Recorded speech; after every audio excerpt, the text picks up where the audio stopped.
Okay, got it. Ya, dikubuli oleh pihak-pihak atau khususnya kelompok atau pihak yang dominan. Bisa itu dalam bentuk oligarki, bisa dalam bentuk pemerintah yang berkuasa, bisa itu dalam bentuk pengusaha, ya. Jadi apa namanya, para tokoh ini merasa apa namanya itu,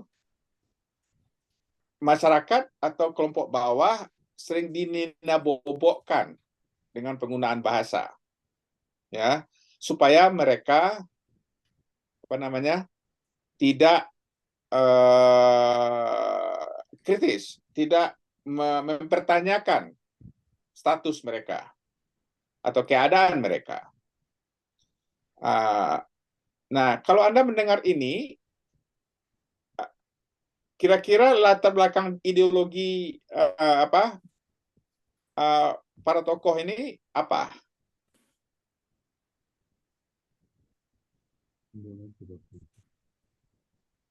Karena kepentingan pribadi dan golongan saja kebanyakan, Pak. Oke, mereka ini umumnya dipengaruhi oleh pendekatan Marxisme, ya. Marxisme. Ya, jadi tulisan Karl Marx yang dalam bukunya Das Kapital itu kan sangat kritis dengan terhadap kelompok pemilik modal, ya, yang dianggapnya mengeksploitasi buruh. Mereka mendapat keuntungan yang jauh lebih banyak, sementara itu hasil keringat buruh. Ya, nah, pihak yang dominan itu pemilik modal biasanya menggunakan bahasa-bahasa yang berbunga-bunga atau bahasa-bahasa yang kedengarannya menyejukkan, Bro. menggiurkan, Ya. ya, sehingga apa namanya tuh para buruh terlena atau terbuai gitu. Ya. Nah, jadi apa namanya tuh, padahal dalam kenyataannya mungkin ada yang didiskriminasi, mungkin mereka dieksploitasi. Kalau diskriminasi misalnya banyak para imigran yang datang ke negara-negara Eropa, misalnya ke Italia atau ke Inggris atau ke tempat Belanda, ya. Ada khususnya kalau saya nggak salah itu di Austria atau di Swiss, di mana orang-orang imigran ini dipanggil dengan gelar-gelar yang sebetulnya tuh menghina mereka, dan mereka dikasih gaji kecil, ya, tidak sesuai dengan itunya. Tapi bahasa yang dipakai adalah bahasa baik-baik yang mengatakan mereka sudah diberi kebaikan, negara sudah sangat manusiawi menerima mereka dan semacamnya itu, ya. Jadi dengan demikian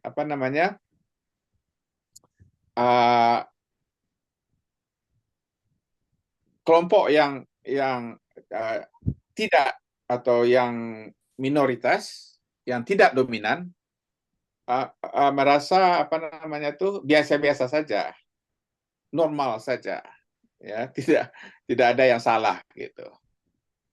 Nah, padahal kalau orang yang kritis itu akan mempertanyakan bahasa-bahasa yang mereka pakai, dan di balik itu apa tujuan pemakaian bahasa mereka, ya. Nah, tujuan itu ini bisa sekedar menina-bobokkan, bisa juga dengan tujuan-tujuan lain. misalnya dengan merendahkan mereka ada juga, ya. Nah, para tokoh ini, Norman Fairclough, ya,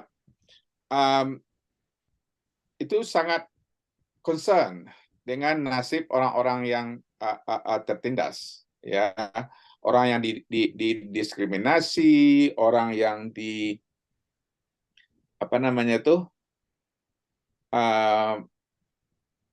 orang yang diperlakukan secara tidak adil, ya, sehingga dia memberikan perhatian yang mendalam terhadap mereka, lalu dia merumuskan pendekatan yang bertujuan untuk mengubah masyarakat. Misalnya dari yang sifatnya itu diskriminasi, bagaimana itu dibongkar, ya, diskriminasi terhadap kelompok tertentu tadi itu, sehingga semua masyarakat tahu. Kita ingat tulisan Multatuli apa enggak? Ingat Multatuli, Pak Usdekar? Ingat, ya, Dr. Usdekar. Ya, kita ingat tulisannya, bagaimana dia menulis yang menyadarkan masyarakat Belanda tentang eksploitasi yang dilakukan oleh VOC, oleh pihak penguasa Belanda di Indonesia. Sudah begitu banyak intimidasi, pembunuhan, opresi, sementara Belanda menikmati hasil keringat mereka. Ya, jadi tujuannya adalah menyadarkan masyarakat, ya, tentang situasi yang tidak baik buat suatu kelompok. Oke, itu kalau Norman Fairclough, ya. Kemudian balik kita sedikit dulu, sebelum lahirnya CDA itu ada yang kita sebut dengan analisis bahasa kritis, ya, CL, ya, critical linguistics, ya. Yang itu lebih sifatnya itu lebih melihat hubungan penggunaan bahasa dengan ideologi, ya. Dan ini dimulai di Universitas East Anglia, ya, di sebelah timur Inggris, ya, oleh Fowler dan teman-teman, ya, di awal 70-an, ya. Kemudian dan mereka itu melihatnya dari segi ideologi, ya. Nah, apa itu ideologi? Sebuah pemahaman, Dok. Pemahaman, paham. Cara prinsip. Iya, jadi ideologi secara simpelnya itu a set of ideas and ideal, ya. Ideal apa? Yang ideal, yang ingin dicapai, ya. Jadi perangkat ide dan hal yang mutlak, ya, kesempurnaan. Ya. Seperangkat ide berarti, seperangkat ide yang dianggap sesuatu yang mutlak, mungkin ideal. Iya, sesuatu yang ideal, yang ingin dicapai, ya. Kayak kita Pancasila itu dianggap sebagai ideologi negara. Kita melihat ketuhanan yang Maha Esa itu keinginan bahwa masyarakatnya harus berketuhanan yang Maha Esa, kemudian negaranya harus berkeadilan sosial. Itu kan tujuan ideal yang ingin kita capai, ya, di dalam mendirikan negara Republik Indonesia, gitu. Oke, kemudian nah, dari sana itu diperluas, ya, dari critical linguistik berkembang critical discourse analysis. Ya. Nah, kita maju lagi. Van Dijk lebih mengarahkan pada social cognition, ya, yang kita sebut dengan apa namanya itu pendekatan kognisi sosial, ya. Itu di kelompok yang berpusat di Amsterdam, di Belanda. Mereka mengangkat persoalan etnis, rasialisme, dan pengungsi dalam menganalisis berita-berita surat kabar, ya. Itu Van Dijk. Jadi dia apa namanya melihat bahwa di dalam produksi wacana ada proses kognisi sosial, ya.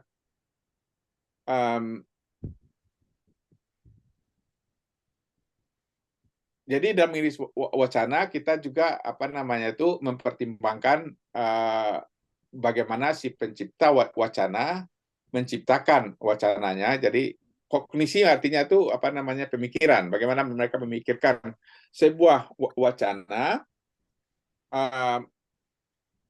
lalu apa namanya tuh bagaimana wacana itu kemudian terus-menerus diubah dan direproduksi supaya apa maknanya bisa disesuaikan dengan keinginan mereka dan terkait dengan apa namanya perubahan sosial. Itu dari segi apa namanya kognisi sosial, ya, yang tokohnya itu Toon Van Dijk. Kemudian yang berikutnya itu ada juga model yang diperkenalkan di Prancis, ya, ada model Prancis juga yang apa namanya itu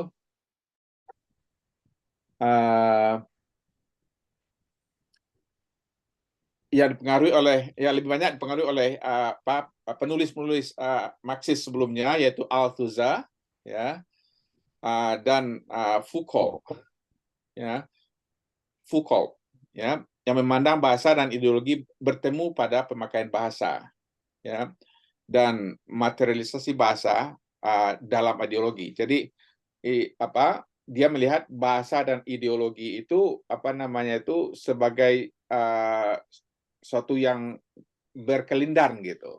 Di dalam berbagai bahasa orang selalu membawa ideologinya gitu. Lalu yang terakhir kita lihat Ruth Wodak, ya, yang apa namanya membawa faktor sejarah, ya. Jadi dalam memahami suatu teks kita juga perlu melihat konteks sejarahnya. Jadi kalau yang lainnya hanya melihat konteks sosial, tapi Ruth Wodak ingin memasukkan juga sampai seperti yang sekarang ini. Jadi kalau kita lihat model-model itu mereka bisa saling melengkapi juga. Jadi nanti kalau Anda dalam penelitian bisa mempertimbangkan mana yang klop Anda pakai untuk dapat menganalisis dan menjelaskan data Anda, ya. Baik, sekarang kita maju lagi.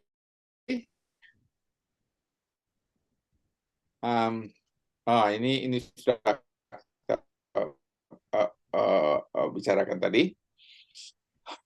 Nah, baik, kita lihat sedikit konsep systemic functional linguistic yang dari M.A.K. Halliday.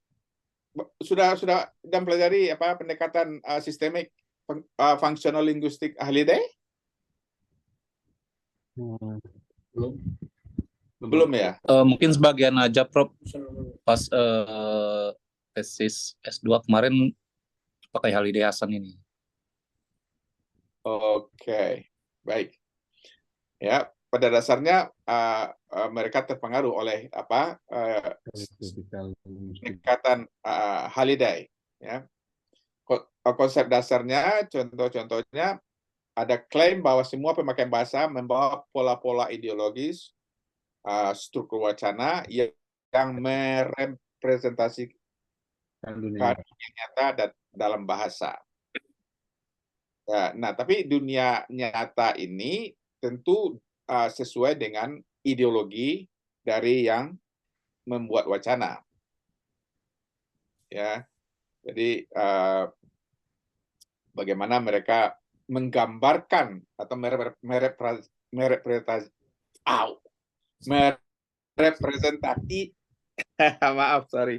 merepresentasikan keadaan dunia. Ya.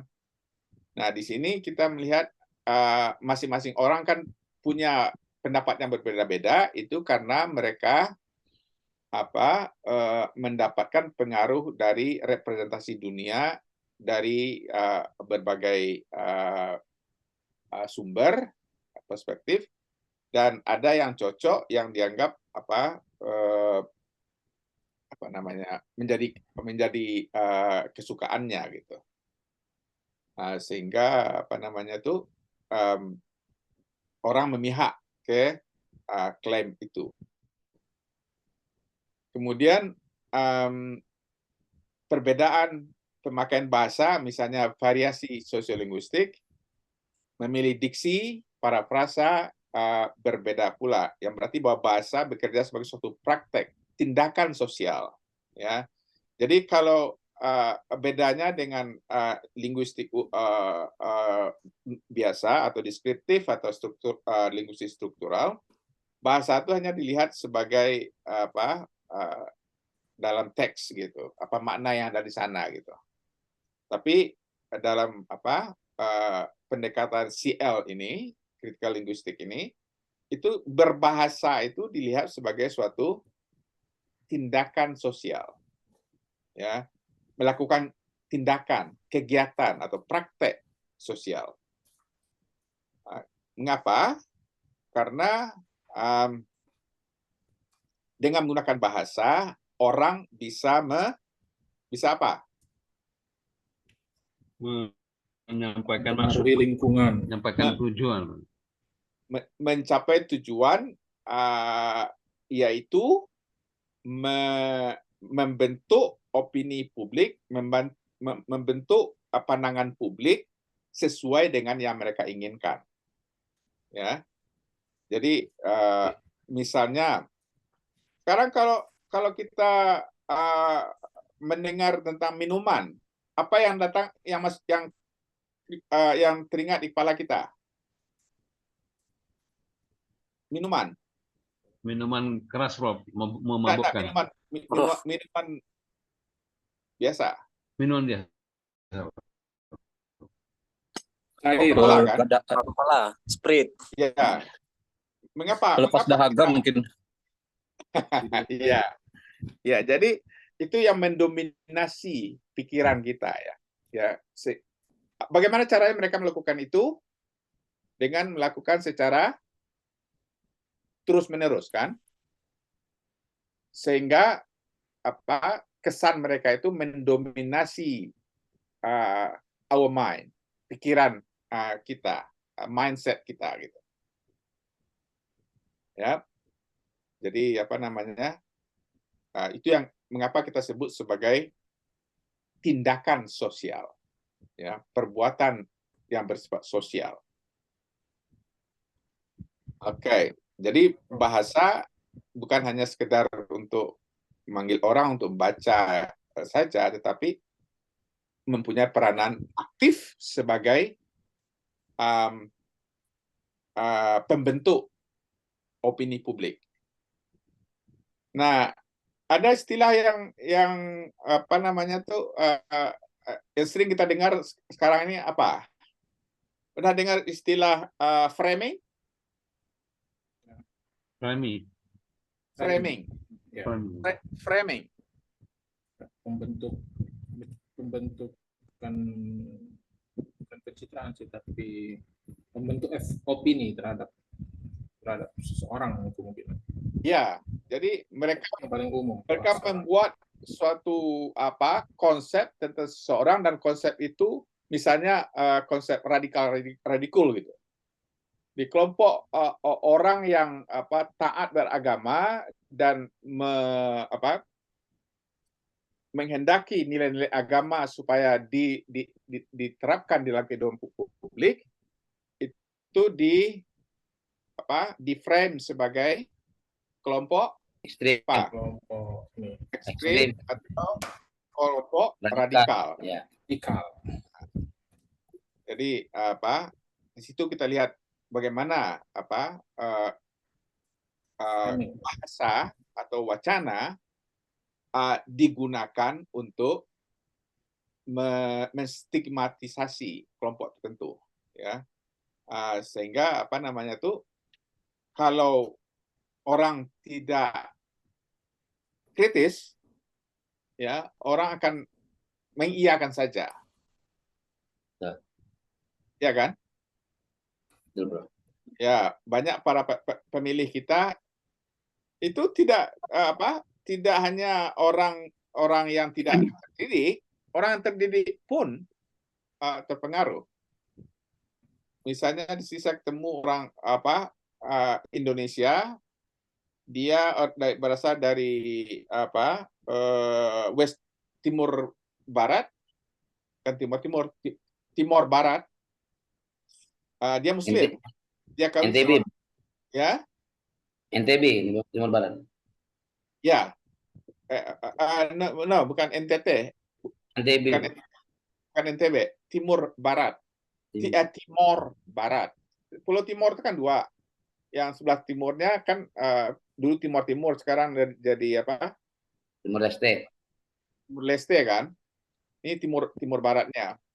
Nah, orang ini Muslim menikah dengan non-Muslim. Nah, mereka sangat terpengaruh oleh kampanye buzzer yang mungkin kita ketahui semuanya itu semuanya membuat hoax tentang Pak Anies Baswedan. Nah, waktu saya sampaikan kepada dia fakta-fakta, dia gagal paham, tetap tidak mau menerima. Begitu kuatnya pengaruh wacana, ya, terhadap orang di dalam membentuk public opinion. Frame. Ya, jadi terus menerus dicekoki dengan wacana-wacana yang sifatnya menstigmatisasi atau memburuk-burukkan orang lain gitu. Nah, di sini perlunya kita melihat secara lebih kritis terhadap apa yang dikatakan orang, ya. Oke. Prof. Kemudian, ya. Bertanya, Prof. Maaf. Ya. Tadi konsep ini kan dicetuskan oleh Halliday. Kebetulan ini kan ada pembahasan juga sebelumnya itu tentang ekolinguistik. Kayaknya Halliday juga itu, Prof. Iya. Dia apakah satu konsep yang sama, kemudian maksudnya itu diterjemahkan satu ke arah lingkungan biologi dalam artian lingkungan sekitar, satu lagi lingkungan masyarakat, itulah menjadi critical discourse ini, ya, atau memang dua konsep Halliday yang berbeda? Saya nggak tahu yang mana, karena konsepnya tuh luas. Ya, kalian yang di sini kelebihan Halliday ini adalah dia melihat bahasa itu tidak hanya ada dalam kepala. Jadi ingat Chomsky? Iya, Bro. Chomsky Mental grammar. Yang menganggap bahasa itu ada dalam kepala. orang berbahasa semua asalnya dalam kepalanya yang dibentuk oleh apa namanya tuh ada universal grammar dalam kepalanya sehingga dia bisa berbahasa gitu. Ya. Jadi teks itu yang tertulis itu dilihat dari segi struktur-struktur yang berdasarkan imajinasi atau pemikiran dari Chomsky. Nah, bedanya dengan MK Halliday ini adalah melihat bahasa itu tidak hanya sebagai teks, ya. Ya. Menurut Halliday, kalau kita lihat di sini, dalam berbahasa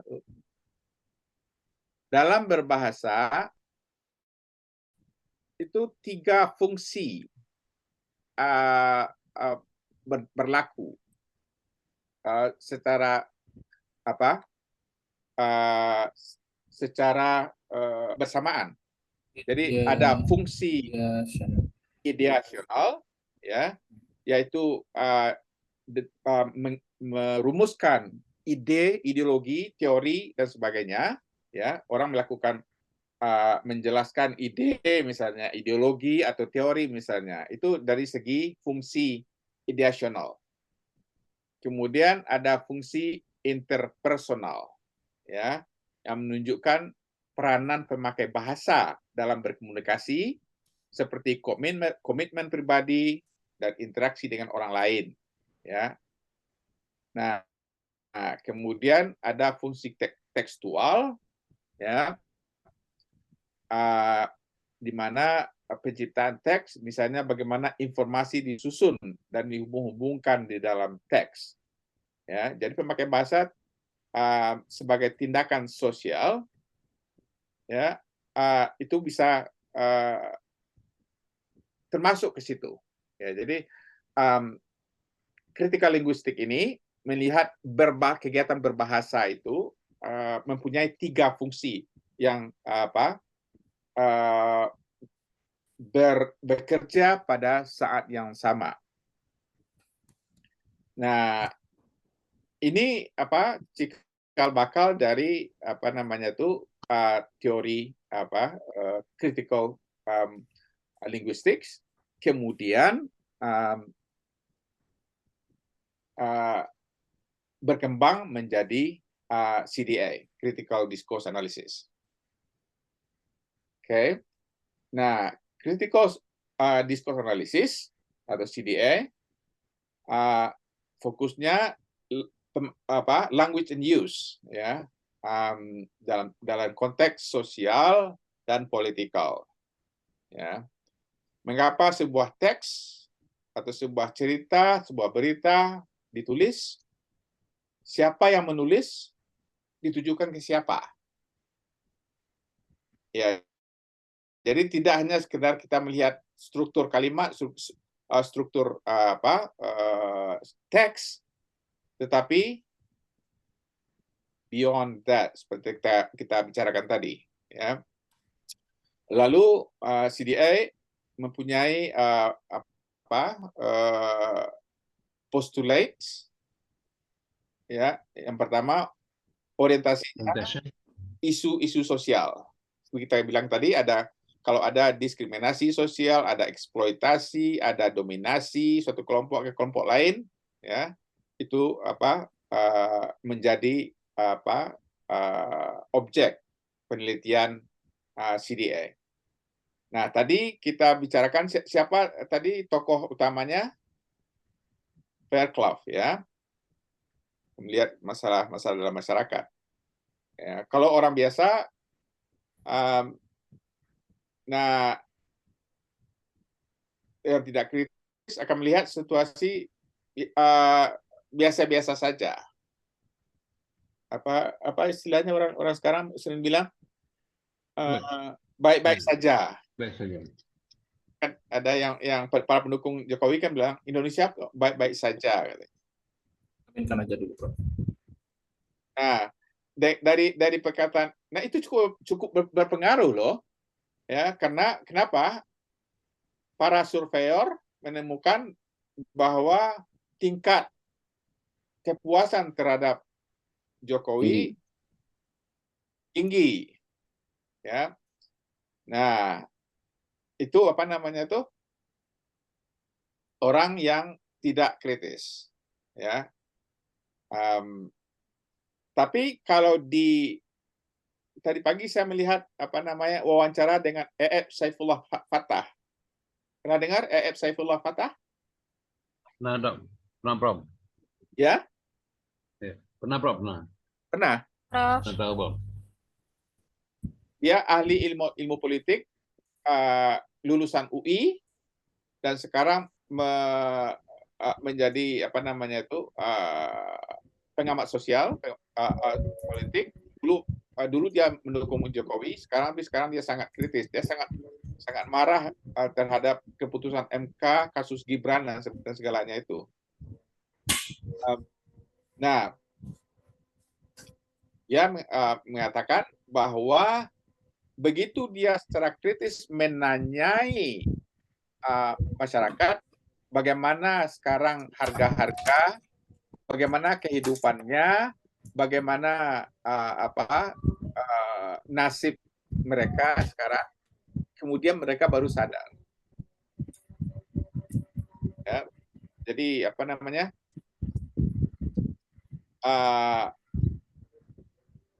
Dengan diskurs dengan CDA orang bisa lebih ngeh lebih sadar. Ya, itu bahasa Jawa ya, ngeh. Ya. Lebih ngeh dengan nasibnya. Nah, kemudian baru mereka berubah pikiran. Oke. Nah, jadi main concern dari CDA adalah itu demystify hidden ideology, ya, membuat konkret, ya,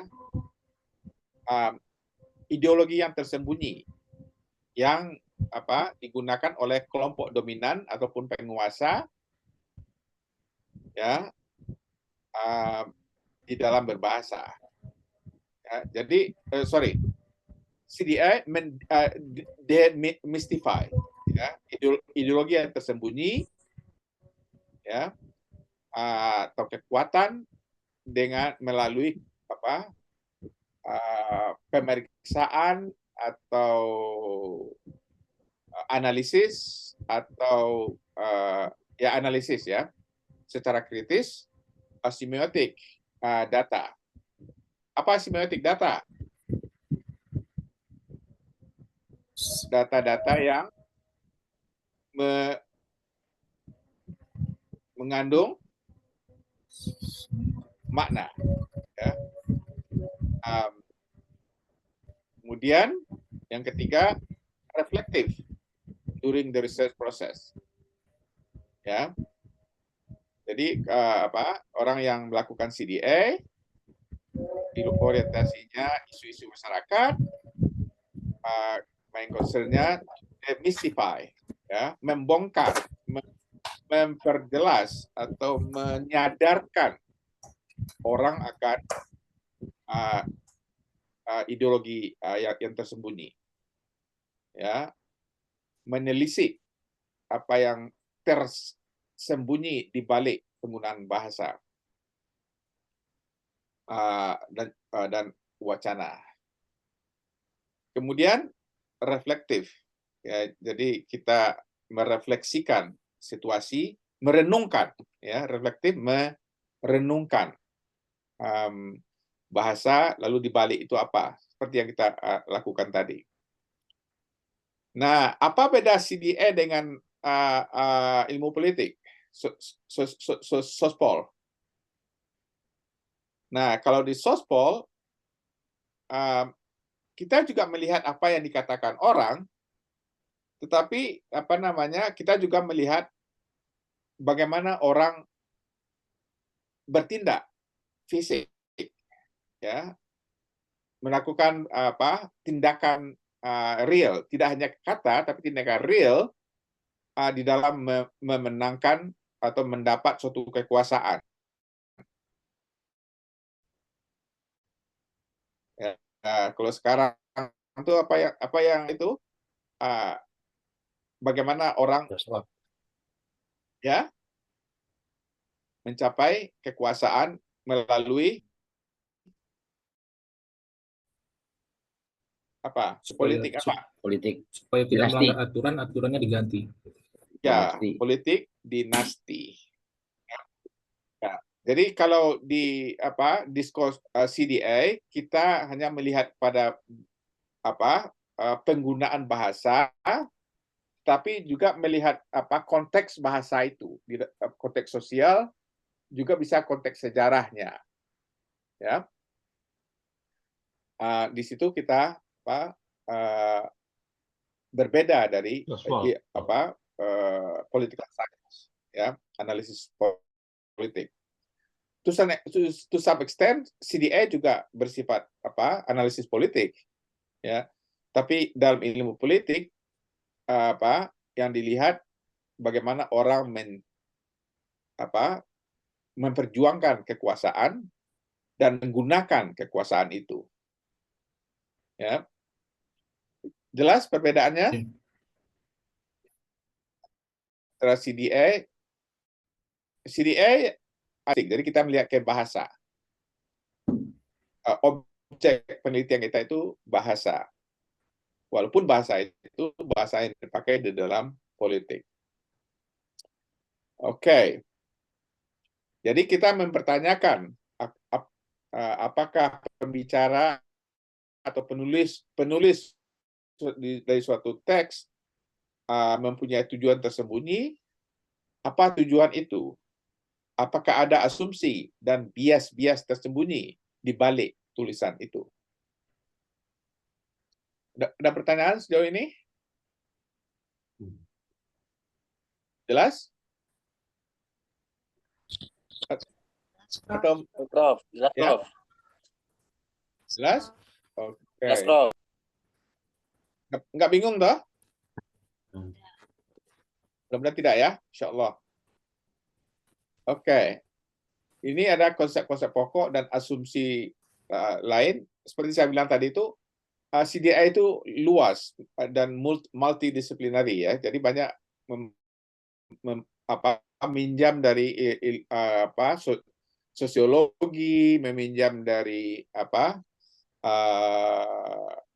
sosiolinguistik, meminjam dari macam-macam. Ya.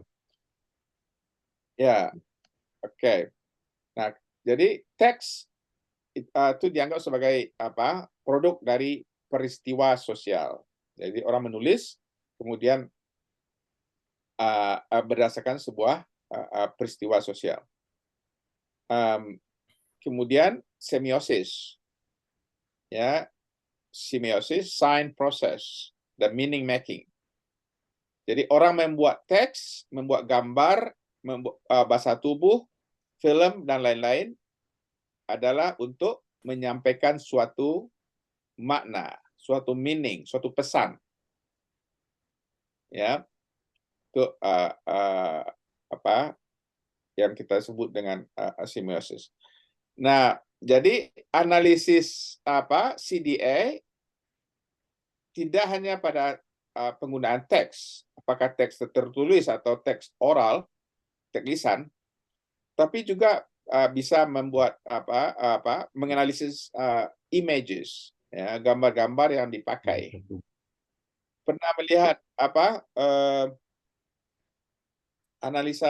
analisis karikatur? Oh ya. Nah, Prof. Ya. Iya, Prof. Ya, pernah. Ya. Apakah juga ada kaitan itu, Prof, ya? Kalau berbicara gambar, karikatur, kami kemarin sempat membahas tentang multimodal. Modality analisis. Apakah multimodal itu bisa juga dianalisis dengan CDA ini? Ya, jadi teks, gambar, bahasa tubuh, film itu bisa dijadikan objek penelitian. Ya, ada mahasiswa S3 saya yang sekarang sudah selesai, itu dia meneliti bagaimana pengusaha kosmetik Thailand mempromosikan produk kosmetik mereka melalui website mereka. Itu yang jelas kalau secara umum kan kita tahu bahwa itu promosi kan. Iya. Promosi itu tujuannya apa? Untuk tidak hanya mempertahankan market share pangsa pasar, tetapi juga untuk terus meningkatkan pangsa pasarnya. Ya, jadi di sana yang diteliti sama dia adalah bagaimana pendesain website itu menggambarkan menggunakan bahasa dan menggunakan gambar untuk mempromosikan, untuk menyampaikan pesan-pesannya sehingga customers ya bisa dibentuk image-nya tentang produk yang mereka ciptakan. Jadi dia menunjukkan gambar misalnya bagaimana kosmetik itu diproduksi, ya, ada bangunannya, kemudian ada laboratoriumnya yang serba modern dan stafnya yang profesional, well trained, sangat terlatih dan segalanya. Ya, jadi itu bisa juga menjadi bagian atau menjadi objek penelitian CDA. Nah, tadi Anda bicara tentang multimodal. Itu dalam konteks apa itu? Dalam analis bingung juga nih, Prof. Tapi yang jelas kalau berbicara tentang promosi atau iklan tadi, juga kami dapatkan itu tentang analisanya ke arah multimodal gitu. Ya. Tapi sekarang sepertinya saya mendapat pemahaman begini, berarti andai kata masih berbentuk discourse analysis, mungkinan dia memang bisa dianalisa menggunakan multimodal. Tapi ketika kita ingin melihat maksud dari tampilkannya gambar-gambar itu, mungkin multimodal itu bisa ditarik ke arah critical discourse analysis ini mungkin ya, Prof. Ya, jadi bisa menggunakan pendekatan critical discourse analysis. Discourse analysis. Ya, dalam arti kita tidak hanya melihat gambar, gambarnya bagus ya, tidak hanya sekedar itu, tetapi di balik gambar ini apa yang ingin disampaikan oleh si pembuatnya, pemilik perusahaan, ya, dengan penggunaan kan di sini multimodalnya dalam arti penggunaan bahasa verbal dan penggunaan gambar-gambar. Ya, jadi itu saya kira cuma istilah lain saja gitu. Kalau dari critical discourse analysis pada intinya itu bagaimana kita membongkar apa makna di balik itu, apa tujuannya. Baik, Prof. Oke, ya. Lalu tadi sudah kita sebut tadi, wacana adalah aksi atau praktek sosial, ya. Jadi bukan hanya sekedar teks yang terdiri dari susunan kata dan kalimat, tetapi mempunyai 3 fungsi tadi itu. Yang ketiganya itu harus dilihat di dalam setiap communicative events, ya, kejadian tindak penggunaan bahasa. Kemudian discourse. Nah, bagi Fairclough, apa itu discourse? Wacana sebenarnya. Ya, menurut dia itu sebenarnya discourse itu adalah proses interaksi sosial. Jadi bagaimana di dalam interaksi sosial itu menerus orang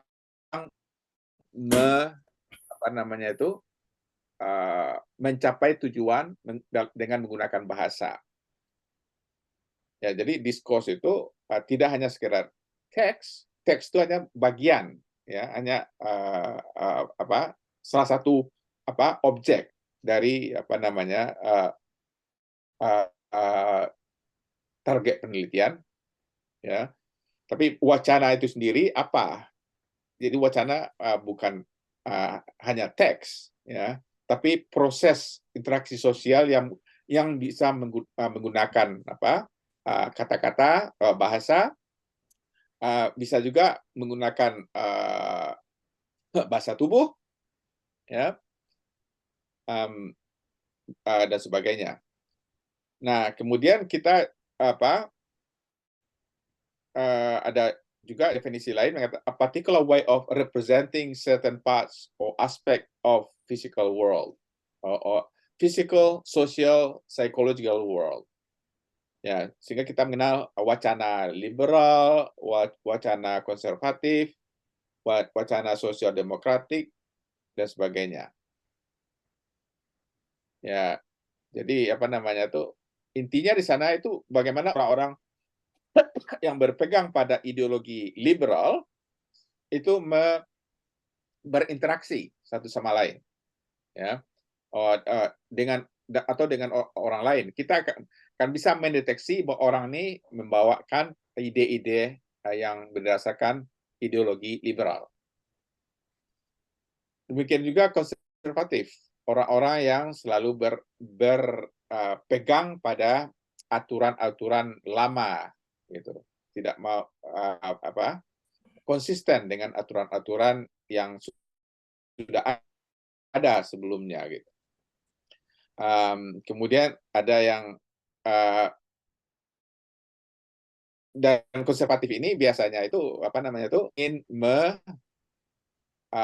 preserve, melestarikan keadaan masyarakat, di mana pihak yang pemilik modal harus tetap memiliki modal, yang bekerja tetap sebagai pekerja, jangan macam-macam, ya.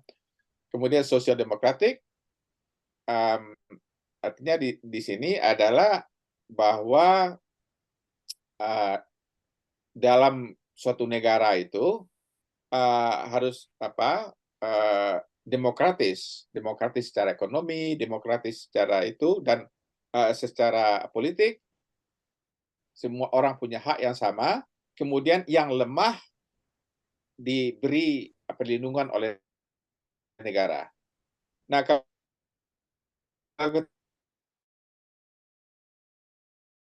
itu dasarnya apa? Liberal kah, konservatif kah, atau sosial demokratik? Kalau undang-undang. Tapi Ya. implementasinya Ya. jauh, Bro. Nah, itu masalah lain. Itu masalah lain. Nah, ini yang kelihatannya tuh dipertanyakan sekarang oleh kelompok perubahan. Iya. Ya. Misalnya konsep orang-orang miskin dan terlantar dipelihara oleh negara misalnya. Yang menerapkan justru di Australia sini, orang-orang miskin di sini dikasih santunan sampai mereka bisa dapat kerjaan dan dapat income yang cukup untuk hidup. Kalau belum cukup income-nya, masih bisa mengklaim tunjangan dari ini namanya Social Security atau Centrelink istilahnya sekarang. Di Indonesia sudah ada juga, Bro. Tapi dia PKH. Bro. Apa itu? Apa tuh? PKH untuk yang dinas sosial. Keluarga harapan. Keluarga harapan. Harapannya belum terharap. Oke. Baik. Ya, itu sebetulnya itu harapan besar dari Jokowi dulu, tapi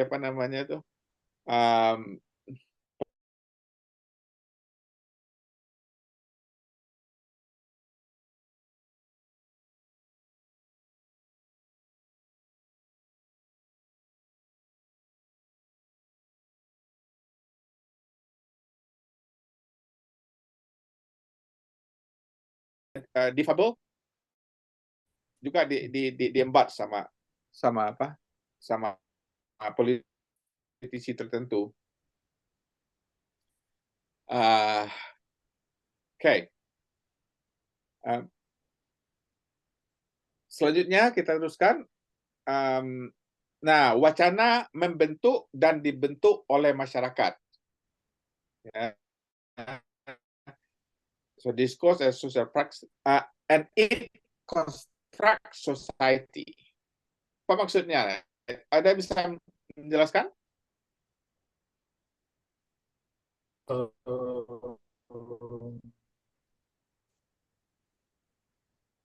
Ya, itu konsepnya si Halide tadi ya, Prof ya. Karena perubahan lingkungan itu akan membentuk adanya perubahan bahasa, dan perubahan dalam berbahasa juga dengan sendirinya akan membentuk sebuah perubahan dalam lingkungan masyarakat atau sosial. Ya, bagus ya. Jadi apa namanya itu pihak-pihak tertentu atau khususnya yang dominan bisa menggunakan bahasa untuk shape public mind, ya, untuk membentuk apa pikiran-pikiran atau opinion publik. Sebaliknya bahasa yang digunakan itu sebaliknya bahasa itu juga didesain oleh mereka yang menggunakannya. Jadi orang yang punya ideologi tertentu menggunakan bahasa ya sesuai dengan kemauan mereka. Itu artinya mereka construct discourse, ya.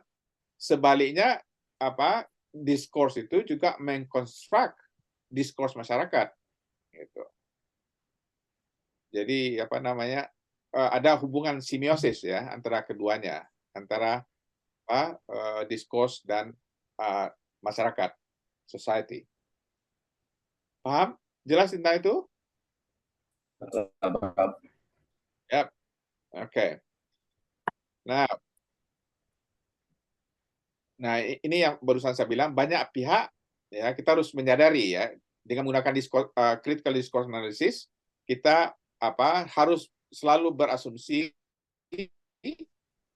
bahwa banyak pihak, apakah itu orang, media, pemerintah, menggunakan wacana, ya, apakah itu bahasa, apakah itu gambar, apakah itu film, untuk membentuk opini publik. Ya, Orde Baru membentuk pikiran masyarakat tentang agama, dan tahu tentang peranan agama. Bagaimana pemerintah Pak Harto membentuk opini masyarakat tentang peranan agama.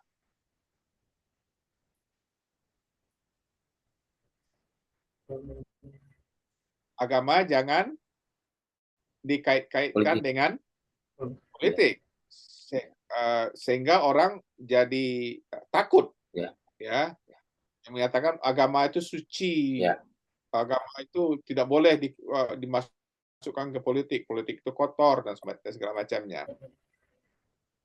Padahal kenyataannya itu sudah banyak nilai-nilai agama yang masuk ke dalam yang diadopsi oleh negara. Misalnya saja undang-undang kompilasi hukum Islam, undang-undang tentang apa lagi? Undang-undang pernikahan diambil juga oleh negara. Ya, undang-undang perkawinan dan segala macam gitu. Jadi tapi ya itulah penguasa, pihak yang dominan menggunakan wacana terus-menerus untuk membentuk opini publik, ya, untuk membuat mindset di dalam masyarakat supaya jangan macam-macam di dalam menggunakan agama. Saya dulu pernah menulis artikel yang berjudul Islam Yes, Islamic Ideology No. Ya, itu penggambaran dari politik Pak Harto tentang agama. Jadi agama Islam boleh majukan sembahyang, bangun masjid macam-macam, bangun sekolah Islam, oke. Tapi Ideologi. Hah? Ideologi nggak boleh bersisi. nggak boleh, ideologi Islam itu tidak boleh. Ideologi itu dalam konteks itu political ideologi. Jangan bawa agama di dalam mengatur negara gitu loh. Oke. Ya, sebaliknya pihak yang jadi korban yang membuat wacana perlawanan juga membuat wacana perlawanan. Ya, tekniknya bisa bermacam-macam, termasuk pengulangan secara regular, penekanan, penghilangan, dan segala macamnya. Ya, oke. Jadi apa? Ini timbal balik ini. Apa? Bagaimana ada mahasiswa saya namanya Irawan meneliti tentang bagaimana pergulatan wacana Ahmadiyah dengan wacana pemerintah. Ya, jadi wacana pemerintah sebagai pihak yang dominan ya membuat wacana tentang Ahmadiyah ya dalam pemberitaan macam-macam pidato dan segalanya. Kemudian apa Ahmadiyah juga membuat publikasi, membuat apa wacana ya yang menunjukkan perlawanan mereka ya atau self defense ya, membela diri. Oke.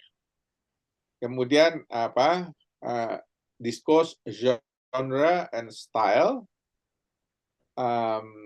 Ya ini hanya apa konsep yang juga apa bisa dipertimbangkan gitu. Discourse, wacana tadi itu penggunaan apa bahasa, genre, jenis-jenis apa namanya teks ya yang dipakai, ada teks ilmiah, ada teks apa namanya itu teks sastra, teks apalagi macam-macam ya. Itu genre itu artinya jenis. Nah, kemudian style ya itu gaya orang di dalam penggunaan bahasa. Itu jadi gunanya kita masuk di sini itu juga kita lihat gitu lah sebagai ketika kita menganalisis suatu teks. Kemudian apa ada juga social world ya. Apa itu social world? Itu adalah abstract social structure dan concrete social events ya, itu disebut social world. Jadi bagaimana struktur masyarakat digambarkan di dalam bahasa dengan bahasa, kemudian apa yang real terjadi yang digambarkan di dalam teks. Lalu social structure ya terwakilkan dalam bahasa ya, itu apa tambahannya. Kemudian social practices ya represented by orders of discourse, the mediating parts between the two elements ya apa antara social structure dan apa bahasa social ya masuk social events tadi. Oke. Udah jam berapa sekarang? Jam sini jam 3.40. 3.40. Kita mulai dari jam berapa? Jam 2 ya? Jam 2, Bro. Waduh, berarti sudah habis waktu ya? Lanjut. Jam 4 sampai jam 4. Jam 4. Sekarang jam 3 berapa? 40. 3.40. 20 menit lagi Kak. Oke, Ngajar. ini 20 menit. 40 menit lagi. 20 menit ya. Ya, ya. Ya, Prof. Baik, kita lanjutkan. Jadi CDA Critical Discourse Analysis. So, critical artinya apa? Ya, seperti kita bilang tadi, ya, kita melakukan pembongkaran siasat ideologis yang tersembunyi, ya, yang dipakai orang, apakah itu kelompok, apakah itu institusi, apakah itu media, apakah itu orang per orang, untuk merebut, melanggengkan kekuasaan dan hegemoni melalui penggunaan bahasa ataupun bahasa atau wacana. Jadi wacana itu proses penggunaan bahasa yang terus-menerus gitu, ya. Jadi tidak hanya satu teks, tapi teks itu diterbitkan secara berulang-ulang terus-menerus gitu, sehingga tujuannya tercapai, sehingga kekuasaan langgeng atau hegemoni berjalan, ya. Kemudian CDA menurut Fairclough, ya, ini definisinya, sebuah analisis wacana yang secara sistematis bertujuan meneliti hubungan kausalitas yang sering tersembunyi dan terbentuk antara perbuatan diskursif, ya, penggunaan diskurs, ya, peristiwa dan teks, dengan struktur sosial dan budaya, hubungan-hubungan dan proses-proses sosial. Gunanya apa? Untuk mencari tahu bagaimana perbuatan-perbuatan, peristiwa dan teks itu muncul, ya, dari dan terbentuk secara ideologis oleh hubungan-hubungan kekuasaan dan pergulatan merebut kekuasaan. Dan untuk menyelidiki bagaimana wacana itu sendiri digunakan mempertahankan kekuasaan dan hegemoni. Nah, ini sudah cukup jelas tadi ya. Ini cuma berupa rangkuman saja nih.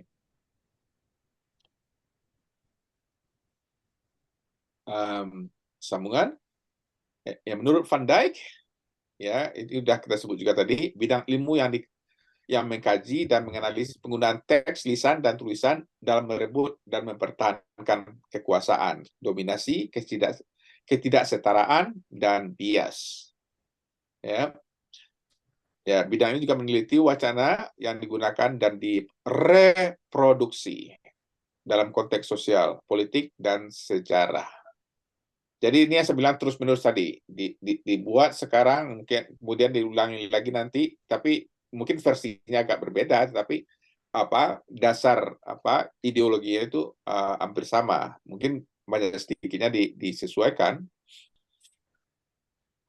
tapi dari secara umum arahnya mungkin tetap secara global tetap sama ya. Mungkin ada perubahan pada bagian-bagian.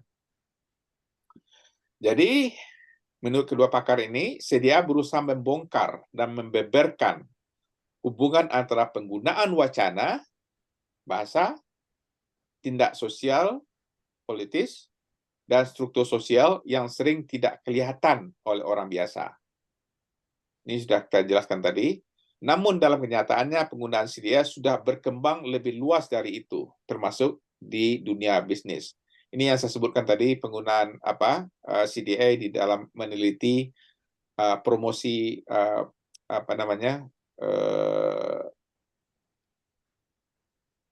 alat-alat kosmetik. Ya. Kerangka teorinya juga campuran, sudah kita bilang tadi, eklektik atau multidisciplinary tadi, dan bahkan dikatakan tidak sistematis.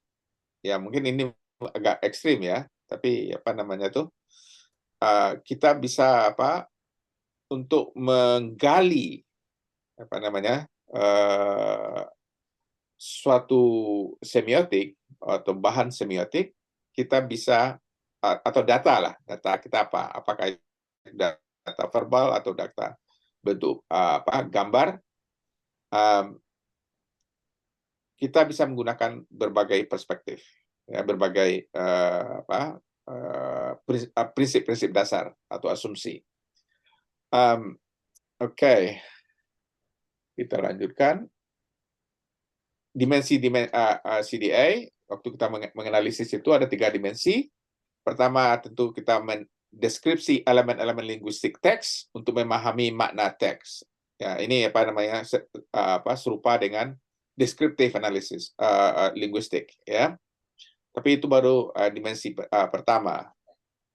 Pada dimensi kedua kita melakukan interpretasi, ya. Konteks dalam kaitannya dengan berbagai faktor sosial, interaksi, dan lain-lain, faktor pembuat teks, penulis dan pembicara, termasuk status dan peranannya, lalu kasus yang dibicarakan, hubungan antara teks dan interaksi antara pihak-pihak. Pihak-pihak ya, bukan pihak, sorry. Mana saja. Jadi, kemudian menjelaskan faktor-faktor penyebab, atau menjelaskan, atau explain, ya, dengan melihat hubungan antara interaksi dan konteks sosial.